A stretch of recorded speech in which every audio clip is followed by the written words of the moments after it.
Why do men over 30 struggle with their emotions? The first point is social expectations and gender stereotypes. Being a man, when you have a certain stereotype, men, obviously from back in the day, seen as the breadwinners, the man of the house, and I guess that obviously carried through their childhood all the way up. So they then feel that that's the expectations that they have to live up to. So as a man, I'm just going off of personal experience here that when you're brought up in that and you're noticing that, you're then thinking you've got to live up to that. Now, if you're not living up to them expectations, you then feel like you're a failure. So then that obviously starts affecting you in certain ways. Then you must get to a certain point where you don't know kind of what to do. So you don't know how to express it. You don't know who you feel that you can go to. Because if you look at it, if you go to your partner, like your girlfriend, whoever, like girlfriend, boyfriend, whoever it is, and you try and go to them and express your feelings, you don't know what the reaction is going to be. So you then kind of bottle it up. And the same with your circle of friends or friends that you have, you don't know how they're going to take it. So I guess it just becomes a thing where you then cover it up and then you just start fighting it. And then it just gets on top of you and starts affecting you in negative ways. Upbringing and childhood conditioning. So if we're going to go with childhood and upward bringing up, I came from a very hard-working family. Obviously, when my dad was alive, him and his brothers owned a like a garage, like a yard thing that dealt with cars and stuff like that. So they were manly men that got dirty. You know, they fixed cars. They went and dealt with cars. There's always out. There's up early mornings going to do stuff, and they were seen as the men. They were seen as the breadwinners. They were seen as hard. Like my dad was seen as a very hard man. Like he was someone that was never to be messed with. Now, for me as a child, when I'm looking at it, I'm going, right, that's a lot to live up to. Because one, he's obviously bringing home the money to support the family. Two, people look at him, they fear him, they respect him. And three, he's a man, he's a manly man. Now, as a child, I'm looking, going, I don't like getting dirty that much, as in fixing cars. So that's already a negative. I didn't really see myself as a manly person. I didn't really like, I don't know, I didn't really like getting into fights and stuff like that, where he was always up for all that stuff. So I always looked at him for that's a hard expectation to live up to. I wanted to play football. Again, he didn't agree with that. So that was something that was difficult to take as well. Because then again, because I'm playing football, am I not a man? Am I not what the expectation of a man should be? And he obviously made me feel a certain way in that as well. Put me under pressure by saying, come on, you should be doing something that's different to football. So that's hard, I think, and especially if you're growing up in that environment, it eats up inside you, and then later on in the years it affects you, which I can speak firsthand. It affected me. Growing up in an African household, I'm the firstborn, so my brother and I are 2 years apart. A sister who's 15 years apart, and with my dad, he was the oldest out of 14, and like he took responsibility from like early, and again, like highly educated, PhD, came to the UK on a scholarship, like looking after and providing for not only us but also the family back in Nigeria. When like COVID was kind of at its highest, my dad caught it, and again, like he got taken to hospital. I didn't think I'd see him again, and within a week he was discharged.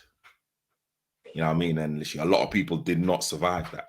So that's how strong internally my like dad is. Mm. And of course, being the firstborn, everyone's looking to me to kind of carry that torch. And it is pressure because, of course, I'm my own person. I've got my own thoughts. I've got my own ways of doing stuff, my own characteristics. Mm. And my dad and I definitely butted heads a lot. And now I'm a lot older. We can like talk about a lot of stuff now.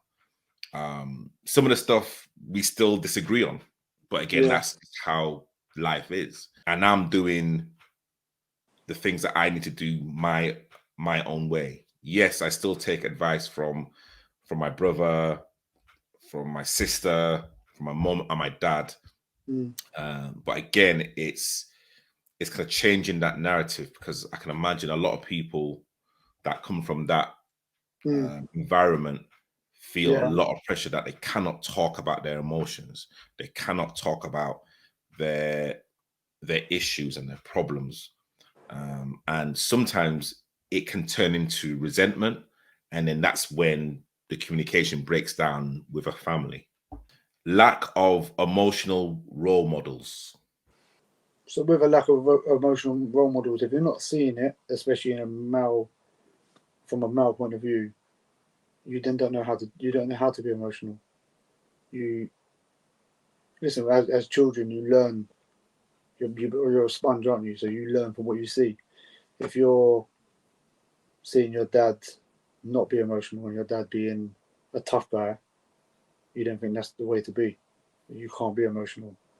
Um, and I think it's very important that our children, I don't have children myself, but children, nieces, nephews, whoever it is, they're able to see you being vulnerable, because then they're able to understand that there's nothing wrong with it, and then they're able to express that and be emotional. So being an emotional role model, I think, is very important.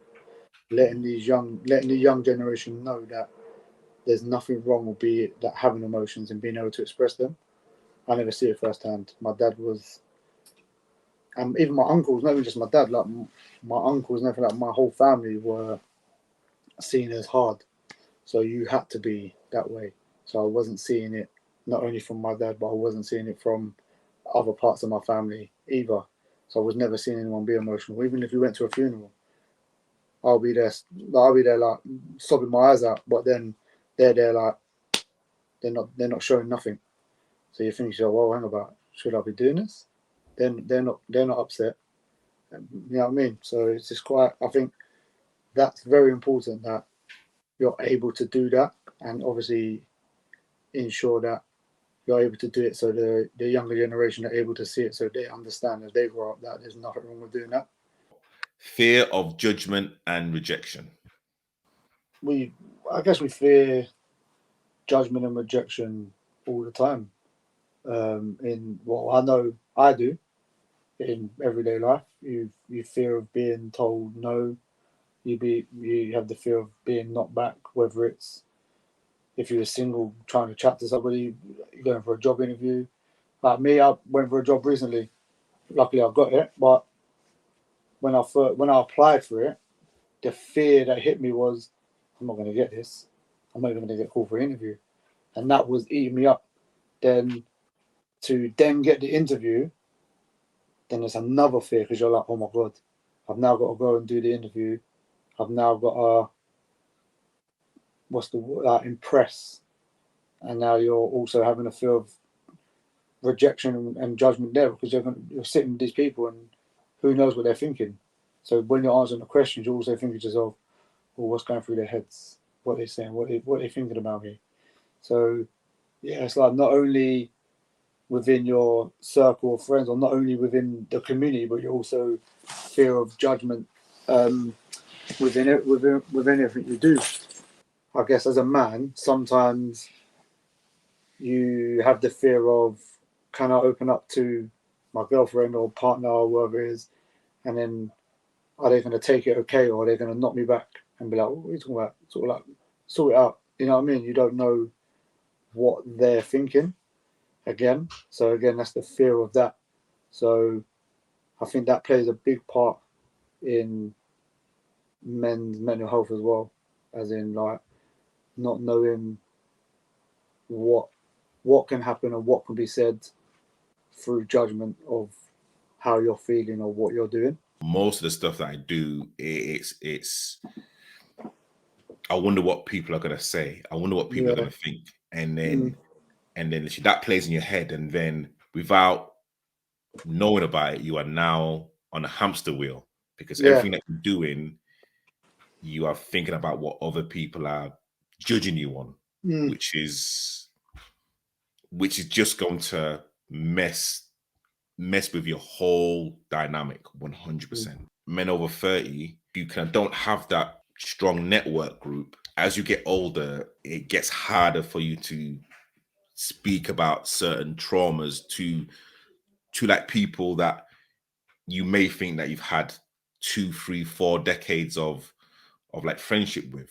You know, I can always ask for constructive criticism. My like friends and, you know, again, like the people who are kind of close to me, everything that they say it out of love.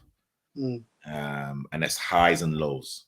And again, I'm like very, very, very lucky. I mean, could I be better internally to accept myself? 100%. I'm still working on myself massively. There's a lot I need to work on. So, like you said, it's weird that I feel okay doing this, but then I find it very difficult to talk to other people close to me. Again, I don't know if it's due to the fact of I worry about what they think, but I shouldn't because I know they're going to care for me. But maybe that's what it is. But when I do things like this, the main thing I think to myself is, do you know what?